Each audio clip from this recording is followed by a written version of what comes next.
Subscribe करिए हमारे channel target UP TET CTET को और बेल आइकन को दबाइए। हेलो फ्रेंड्स, मैं रेनू स्वागत करती हूँ आप सभी भावी अध्यापक एवं अध्यापिकाओं का आपके अपने channel target UP TET CTET में। दोस्तों, आज की इस क्लास में हम पढ़ने वाले हैं आपके डीएलएड 4th सेमेस्टर के फर्स्ट पेपर आरंभिक स्तर पर भाषा एवं गणित के पठन लेखन क्षमता के विकास के अंतर्गत आपके पवन सीरीज के मोस्ट इंपोर्टेंट अद्यतन क्वेश्चंस की सीरीज में क्वेश्चन नंबर 101 से। चलिए स्टार्ट करते हैं क्वेश्चन नंबर 101। इससे पहले 100 क्वेश्चन हम कंप्लीट पढ़ चुके हैं दो पार्ट में। क्वेश्चन नंबर 101 है आरोप, आरी, आज तथा आशा के विलोम शब्द लिखिए। तो देखिए, आरोप का प्रत्यारोप, आरी का मित्र, आज का कल और आशा का निराशा। क्वेश्चन नंबर 102 है उद्यान और बंदर के समानार्थी शब्द लिखिए। तो उद्यान यानी कि बाग, बगीचा, उपवन, बंदर का वानर, कपि, मरकट। क्वेश्चन नंबर 103 है श्रुत लेख के लाभ बताइए। तो श्रुत लेख के लाभों में देखिए, विद्यार्थियों की श्रवण प्रक्रिया में सुधार होता है, लेखन सामग्री का विभाजन करना सीख जाते हैं, विराम चिन्ह आदि लगाना सीख जाते हैं। क्वेश्चन नंबर 104 है शुद्ध, सुडौल एवं आकर्षक लेखन के अभ्यास हेतु किसी एक विधि का वर्णन कीजिए। तो चित्र विधि। इस विधि में वर्ण से प्रभावित होने वाली वस्तु का चित्र बनाया जाता है। जैसे क के लिए हम कलम बनाते हैं, ग के लिए गमला बनाते हैं, घ के लिए घड़ी बनाते हैं और प के लिए पंखा बनाते हैं। तो इस तरीके से बच्चों के सामने जब हमने प शब्द लिखा, प अक्षर लिखा और उसके सामने हमने पंखा बनाया, तो बच्चे के दिमाग में ये अक्षर के साथ ये जो चित्र है ये फीड हो जाता है।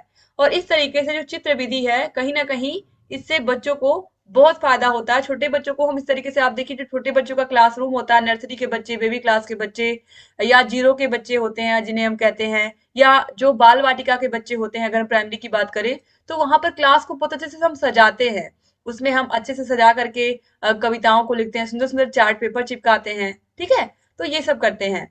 इसके बाद देखिए, त के लिए तराजू, च के लिए चक्की आदि। इस प्रकार खेल खेल में बच्चों को वर्ण रचना सिखाई जा सकती है। हिंदी के प्रत्येक वर्ण के लिए अलग अलग चित्र उपलब्ध हैं। जैसे ही विद्यार्थी वर्ण लिखने में निपुण हो जाएगा, तब उसे मात्रा लिखने की शिक्षा दी जा सकती है। फिर है क्वेश्चन नंबर 105, सम संख्याएं लिखिए। तो इवन नंबर्स, जो संख्या 2 से पूर्णतया विभाजित हो जाए, सम संख्या कहलाती है। जैसे कि 2, 4, 6, 18। क्वेश्चन नंबर 106 है विषम संख्याएं लिखिए। जो संख्या 2 से पूर्णतया विभाज्य न हो, विषम संख्या कहलाती है। जैसे कि 1, 3, 5, 13 आदि। क्वेश्चन नंबर 107 है अपरिमेय संख्या क्या है। इरेशनल नंबर्स, वैसी संख्या जिन्हें p बाई क्यू के रूप में नहीं लिखा जा सकता है, वे अपरिमेय संख्याएं कहलाती हैं। ठीक है, क्वेश्चन नंबर 108 पे आते हैं। परिमेय संख्या क्या होती है, एग्जाम्पल देकर के बताइए। तो परिमेय संख्या जिन्हें हम p बाई क्यू के रूप में लिख सकते हैं, where q is not equal to 0। q कभी भी p बाई क्यू के रूप में हम लिख सकते हैं। p के जगह पर हम कुछ भी 1, 2, 3, 4 लिख सकते हैं। q की जगह पर 0 को छोड़ करके 1, 2, 3, 4, 5 कुछ भी हम लिख सकते हैं। ठीक है, तो यहाँ पर ये सब एग्जाम्पल दिए हुए, 5/4 -1/6 2, यहाँ पर ये सब जो भी है, ये सब यहाँ पर 2 से 1/4 -5 2, ये सब परिमेय संख्याओं के अंतर्गत आएंगे। क्वेश्चन नंबर 109 है पूर्ण संख्या किसे कहते हैं, होल नंबर। तो देखिए, जीरो सहित प्राकृतिक संख्या के परिवार को हम पूर्ण संख्या कहते हैं। यानी कि प्राकृतिक संख्या 1 से शुरू होती है, कल की क्लास में हमने देखा था, लेकिन ये संख्याएं पूर्ण कब मानी जाती है, जब इसमें जीरो को भी हम ऐड कर लेते हैं। ये होल नंबर हो गया। ठीक है, जीरो सहित प्राकृतिक संख्या के परिवार को हम पूर्ण संख्या कहते हैं। क्वेश्चन नंबर 110 है जोड़ के अध्यापन में ध्यान देने हेतु महत्वपूर्ण तथ्य बताइए।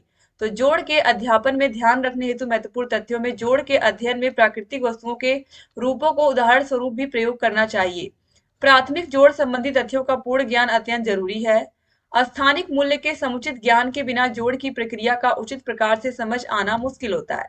जोड़ संक्रिया को विभिन्न मनोरंजक विधियों के माध्यम से जोड़ की प्रक्रिया को सिखाना चाहिए। जैसे कि टॉफी हुआ या चॉकलेट हुआ या कंकड़ पत्थर हुए, इन सभी का प्रयोग करके बच्चों को हम जोड़ की संख्या सिखाते हैं। ठीक है, प्राथमिक जोड़ को सिखाने के लिए बच्चों को जोड़ संक्रिया से संबंधित उदाहरणों और दृष्टांतों का चित्र सहित अध्यापन, या इस तरीके से 2 टॉफी थी, मेरे पास 2 टॉफी, तुम्हारे पास है तो कितनी टॉफी हो गई, 4 हो गई। तो इस तरीके से बच्चों को हम क्लास में जो चीजें हैं उन्हीं की मदद से भी बच्चों को सिखा सकते हैं जोड़। क्वेश्चन नंबर 111 है भाग क्या है।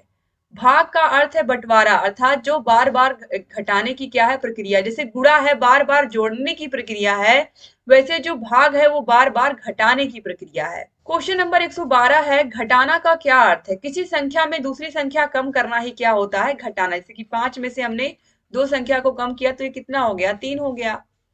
क्वेश्चन नंबर 113 है, गुणा को समझाइए। जोड़ की आसान विधि गुणा होती है क्योंकि एक ही संख्या को बार बार जोड़ने की क्रिया गुणा का रूप ले लेती है। क्वेश्चन नंबर 114 है, एक अंक वाली संख्या से गुणा समझाइए। एक अंक वाली संख्या से गुणा बिना हासिल करना, जैसे 22 को 4 से हम गुणा कर रहे हैं तो 4 दूनी 8 और 4 दूनी 8, ये 88 हो गया। ठीक है, और इस तरीके से यहाँ पर ऐसे लिख करके भी हम क्या कर सकते हैं, इसको गुणा कर सकते हैं। तो ये भी यहाँ पर देखिए, ये भी 88 ही आएगा। ठीक है, क्वेश्चन नंबर 115 है, संख्या 10 को क्या कहेंगे? तो 10 को हम दहाई कहते हैं, एक दहाई। क्वेश्चन नंबर 116 है, 60 इकाई को क्या कहेंगे? तो 60 इकाई को 6 दहाई भी कहा जा सकता है, यानी कि 10 10 10, फिर उसके बाद 10, फिर 10 और फिर यहाँ पर एक बार और 10, तो 3 और 3, इस तरह से ये 60 हो गया।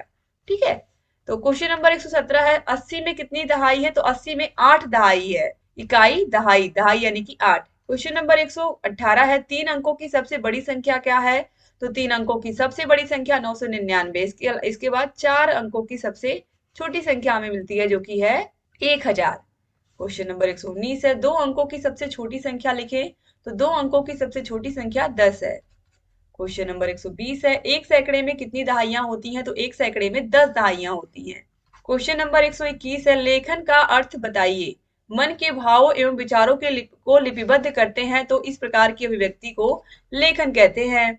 क्वेश्चन नंबर 122 है, उच्चारण की दृष्टि से व्यंजन की 3 श्रेणियां कौन कौन सी हैं?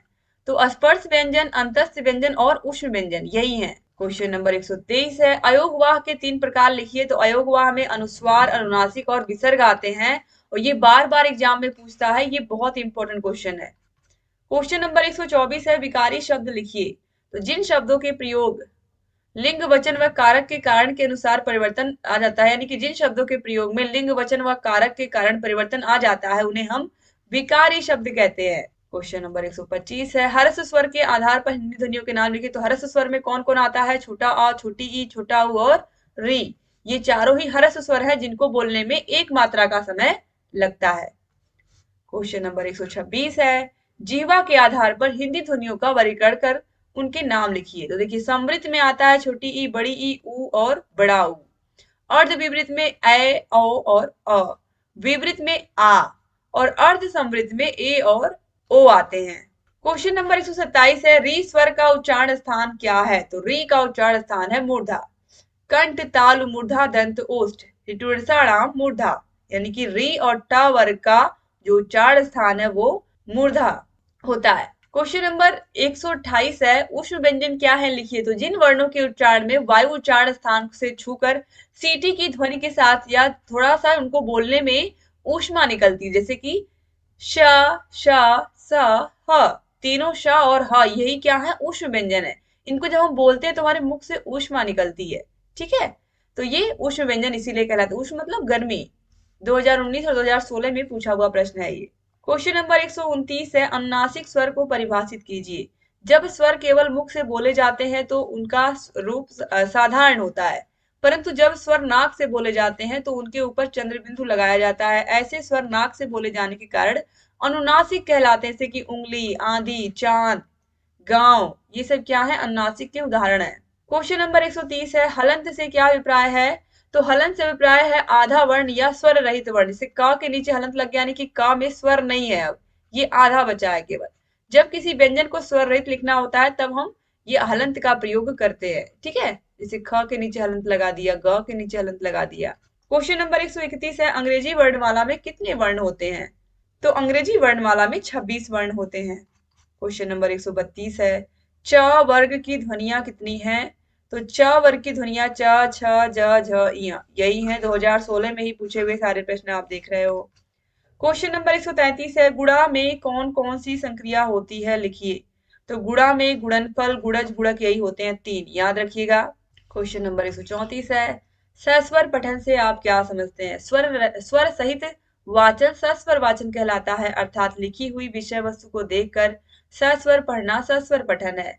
सस्वर वाचन के 2 भेद है, आदर्श वाचन और अनुकरण वाचन। ठीक है, शिक्षक द्वारा किया जाने वाला वाचन आदर्श वाचन कहलाता है, आप सभी को पता है। और अनुकरण वाचन छात्रों द्वारा किया जाता है, जो छात्र अध्यापक के अनुसार करते हैं। क्वेश्चन नंबर 135 है, भाषा शिक्षण में उचित आरोह अवरोह की कठिनाई उत्पन्न होने के दो प्रमुख कारण बताइए।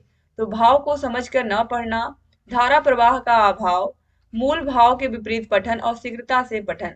क्वेश्चन नंबर 136 है, पढ़ते समय ध्यान रखने योग्य दो बातें बताइए। तो शुद्ध पठन शैली के लिए निम्नलिखित बातों पर ध्यान देना आवश्यक है। पढ़ते समय प्रभाव उत्पादक शब्दों पर विशेष बल देकर बोलना चाहिए, ताकि श्रोता उसके पठन की ओर आकर्षित हो सके। यानी कि जब कोई पढ़ते समय अच्छे से पढ़ रहा है, जहां ठहरना है वहां ठहर रहा है, जहां पर आवाज तेज करनी है वहां तेज कर रहा है, जहां आवाज धीमी करनी है वहां धीमा कर रहा है, तो सुनने वाले व्यक्ति को भी बहुत अच्छा लगता है। तो इस तरीके से एक शुद्ध पठन की शैली होती है, जिसको अपना करके हम अच्छे से पढ़ सकते हैं, चाहे कोई कविता हो, कहानी हो, नाटक हो। क्वेश्चन नंबर इसके बाद देखिए यहाँ पर दूसरा बिंदु भी है, प्रत्येक शब्द पर बल देना जरूरी है। ऐसा करने पर पठन पूर्णतया सफल होगा। जहां रुकने की आवश्यकता हो वहां अवश्य रुकना चाहिए तथा शब्दों को अलग अलग करके उचित बल तथा विराम के साथ पढ़ना चाहिए। क्वेश्चन नंबर 137 है, असुंदर लेखन के दो कारण बताइए। लिखते समय बालक के बैठने का ढंग उचित ना हो, लिखने की कॉपी और आंखों की दूरी उचित ना हो, कलम पकड़ने का ढंग ठीक ना हो, विराम चिन्हों का उचित प्रयोग ना किया गया हो। क्वेश्चन नंबर 138 है, पठन कितने प्रकार का होता है। तो पठन देखिए, मुद्रा भाव पठन, दृश्य पठन, अभिनय पठन और चित्र पठन। ठीक है, याद रखिएगा आप लोग। क्वेश्चन नंबर 139 है, शब्द किसे कहते हैं। तो शब्द की परिभाषा इस प्रकार है, निश्चित अर्थ को व्यक्त करने वाले वर्णों के समूह को शब्द कहते हैं, जैसे कि मोहन, पुस्तक, विद्यालय आदि। क्वेश्चन नंबर 140 है, श्रुत लेख किसे कहते हैं। तो सुनकर लिखे हुए लेख को ही श्रुत लेख कहते हैं। टीचर जो शब्द बोलते हैं बच्चे उसको सुन करके लिखते हैं। अध्यापक या कोई छात्र बोलता है एवं अन्य छात्र उसे लिखते हैं। शीघ्रता, सुंदरता और शुद्धता के साथ लिखा हुआ लेख ही वास्तव में श्रुत लेख है। क्वेश्चन नंबर 141 है, स्पर्श व्यंजन का क्या आशय है। जिन व्यंजनों के उच्चारण में मुख द्वार को बंद करके इस प्रकार बोलते हैं कि हवा उच्चारण स्थानों को स्पर्श मात्र करती है, स्पर्श व्यंजन कहलाते हैं, जैसे कि क, ख, ग, घ, ट, ठ, ड, ढ, इस तरह। क्वेश्चन नंबर 142 है, संकर शब्दों को उदाहरण सहित लिखिए। तो संकर शब्द ये शब्द दो भाषाओं के शब्दों को मिला करके बने होते हैं। ठीक है, जैसे कि रेल और गाड़ी, रेलगाड़ी, नेक धन चलन, नेक चलन, वर्ष धन गांठ, वर्ष गांठ। ठीक है, तो ये दो भाषाओं के शब्दों को मिला करके बनते हैं संकर शब्द। क्वेश्चन नंबर 143 है, विलोम शब्द किसे कहते हैं। जो शब्द परस्पर विपरीत अर्थ प्रकट करते हैं उन्हें विलोम शब्द कहते हैं, जैसे कि धनी, निर्धन, प्रकाश, अंधकार। क्वेश्चन नंबर 144 है, शून्य को किसी संख्या से भाग देने पर भागफल क्या आता है। जब गणित में शून्य को किसी संख्या से भाग करते हैं तो इसे शून्य से भाजन कहते हैं। इस भाजन में भाजक शून्य होता है। सामान्य गणित में यह भाजन अर्थहीन है, अतः शून्य से भाजक अपरिभाषित है। तो याद रखिएगा दोस्तों कि अगर हम किसी भी संख्या में, यानी कि शून्य को किसी संख्या से भाग देने पर भागफल क्या आता है पूछ रहा है। शून्य को किसी संख्या से अगर हम भाग दे रहे हैं, किसी संख्या से मतलब अभी मैंने आपको बताया 5 से, 6 से, 7 से, तो ये जो भागफल है वो क्या आएगा, 0 आएगा। यहाँ पर आंसर जो होना चाहिए वो 0 होना चाहिए। और अगर हम शून्य से किसी संख्या में भाग दे रहे हैं, चाहे वो 5 हो, चाहे वो 8 हो, चाहे वो 10 हो, शून्य से अगर हम भाग दे रहे हैं, कोई भी संख्या हो, 9 हो, 10 हो, ठीक है, तो 0 से अगर हम भाग देंगे तो ये जो भागफल आएगा ये अर्थहीन होगा, या जिसे हम कह सकते हैं अपरिभाषित है। इसकी कोई परिभाषा ही नहीं है। ठीक है, ये अपरिभाषित है। आगे बढ़ते हैं, क्वेश्चन नंबर 145 है, वास्तविक मान किसे कहते हैं। किसी अंक का वह मान जो कभी नहीं बदलता है उसे वास्तविक मान कहते हैं। जैसे 235 में 2 का वास्तविक मान 2 है और स्थानीय मान क्या है, 235 2 का वास्तविक मान यानी कि खुद जो 2 है वो उसका वास्तव रूप क्या है, 2 है, और उसका स्थानीय मान इकाई, दहाई, सैकड़ा, यानी कि 100 जगह पर है तो 200 हो जाएगा। क्वेश्चन नंबर 146 है, किसी संख्या को शून्य से गुणा करने पर क्या होता है। लाख, करोड़, अरब, खरब, कितनी भी संख्या हो, अगर 0 से हमने गुणा कर दिया तो उसकी वैल्यू क्या आती है, 0 आ जाती है। 2017-2019 में पूछा हुआ प्रश्न है। क्वेश्चन नंबर 147 है, संख्या, ये दोनों संख्याएं हैं 41,325 और 7,061, इनकी तुलना करनी है। तो क्या देखिए यहाँ पर हम इस तरह से बना करके 41,325 7,061 से ज्यादा है, या 7,061 कम है 41,325 से। बस ऐसे लिख करके दिखाना था कि इस संख्या में अंक, इन संख्याओं में कितने अंक है और इन संख्याओं में कितने अंक है। क्वेश्चन नंबर 148 है, 12 पेंसिलें हैं, प्रत्येक बच्चे को 2-2 पेंसिलें दी गई। कितने बच्चों को पेंसिल दी गई। तो 12 पेंसिल है, प्रत्येक बच्चे को 2-2 पेंसिल दे दी गई तो कितना आएगा? 6 ही बच्चे तो होंगे, यानी कि 6 बच्चे हैं, सभी को 2-2 पेंसिल हमें मिल गई है। तो कुल पेंसिल मान लीजिए 12 है और प्रत्येक बच्चे को 2-2 पेंसिल दी गई है, तो x into two equal to 12 और x इक्वल टू यहाँ पर 12/2 आ जाएगा और ये यहाँ पर 6 आ जाएगा। क्वेश्चन नंबर 149 है, पठन शिक्षण की ध्वनि साम्य विधि लिखिए। तो इस विधि के प्रयोग द्वारा एक जैसी ध्वनियों के वर्णों का ज्ञान एक साथ दिया जाता है, यथा राम, काम, शाम, आम, दाम आदि। इस विधि में बालकों को पढ़ने के प्रति रुचि जागृत करने के लिए चित्र प्रणाली के माध्यम से अध्ययन कराना उपयोगी है। क्वेश्चन नंबर 150 है, व्यंजन वर्णों को लिखिए। स्पर्श व्यंजन, अंतस्थ व्यंजन, उष्म व्यंजन, संयुक्त व्यंजन इत्यादि। तो इस तरह से दोस्तों यहाँ पर आप लोगों ने टोटल 150 क्वेश्चंस को कंप्लीट कर लिया। मुझे पूरी उम्मीद है कि आप लोगों को ये क्लास अच्छी लगी होगी और आप लोगों ने सारे के सारे क्वेश्चंस को अच्छे से देखा होगा। Thank you so much class को पूरा देखने के लिए। जहां कहीं कोई भी डाउट है आप हमसे पूछ सकते हैं और चैनल से बने रहिए दोस्तों। लगातार क्लासेस आप लोगों के लिए लेकर के आती रहूंगी और जो आपकी तैयारी है उसको और बेहतर बनाने की मैं कोशिश करती रहूंगी। और डिस्क्रिप्शन बॉक्स, कमेंट बॉक्स जरूर आप चेक कर लीजिएगा। कमेंट बॉक्स में भी आपको लिंक मिल जाती है। अगर आपको आपके 4th सेमेस्टर के 8 विषयों के हाथों से लिखे हुए नोट्स चाहिए, सारे विषयों की क्लासेस, सारे विषयों की मास्टर क्लासेस, सारे विषयों के चैप्टर वाइज टेस्ट, तो ये सब आपको मिलेंगे हमारे ऐप में। ऐप का नाम है अस्तित्व एकेडमी। ऐप की लिंक आपको मिल जाएगी डिस्क्रिप्शन बॉक्स और कमेंट बॉक्स में। दोस्तों अगर चैनल को सब्सक्राइब नहीं किया हमारे तो प्लीज सब्सक्राइब कर दीजिए। चाहे कहीं कोई भी डाउट हमसे पूछते रहिए। जय हिंद दोस्तों।